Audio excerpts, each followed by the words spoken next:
Okay, wacky schedule, so I'm gonna have to go in a circle. It's gonna take up a lot of time to do that. I flew the drone again and it seemed to work fine, just like yesterday. The only thing that was kind of interesting I noticed now is that the filter seems easier to put on for some reason.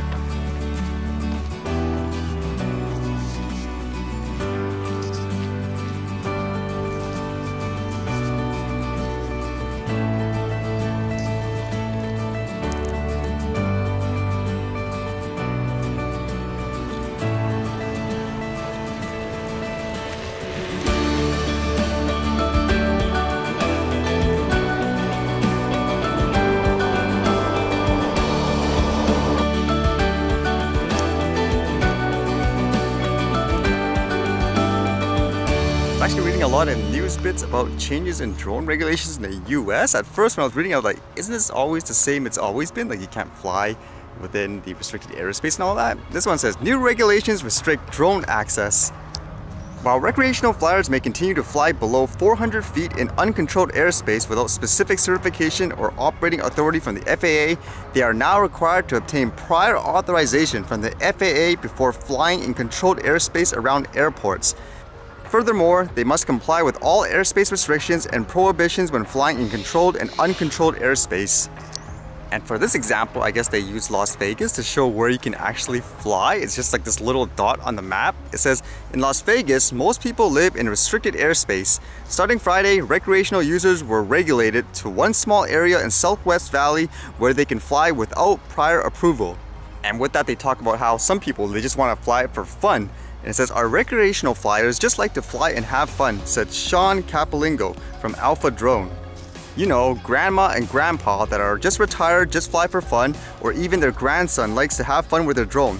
That's where it's impacting. If you're not up to par with the new rules and regulations, you could end up going out and flying at a location that you can't be flying at and potentially get in trouble. That's one of the things too, where people fly it safely for fun like that at a low altitude, why not? Whereas for this stuff, it basically bars everybody. So trying to understand this before, I believe down there, if you want to get permission to fly in an airspace, you would basically just contact something like the local air traffic control or something like that, and they'll say, yeah, good to go ahead. Whereas now, you apparently have to go through the FAA for everything. So I think that is the clear difference than before. So in many ways, it almost sounds like for the recreational guy, you need to be just as knowledgeable as a commercial guy, which is a little silly in many ways. Just a few weeks left here in Canada until the new regulations come in too. And it doesn't look like Transport Canada fixed that exam or anything like that either. It's still as silly as it was before.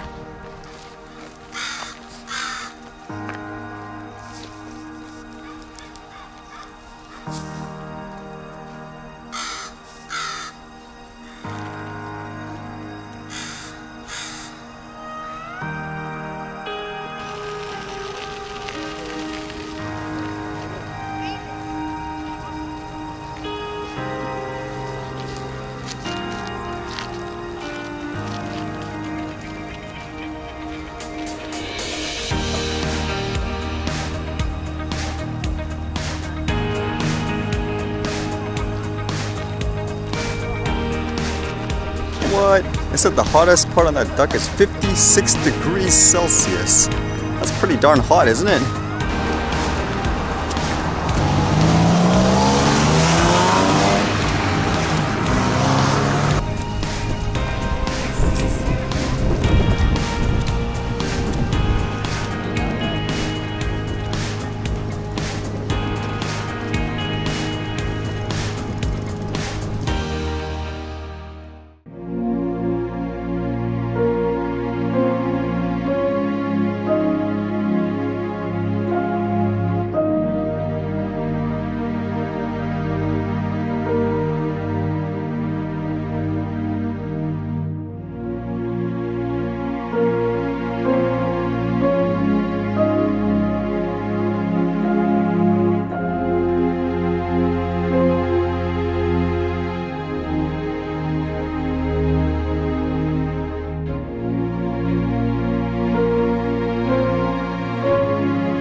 See you guys later.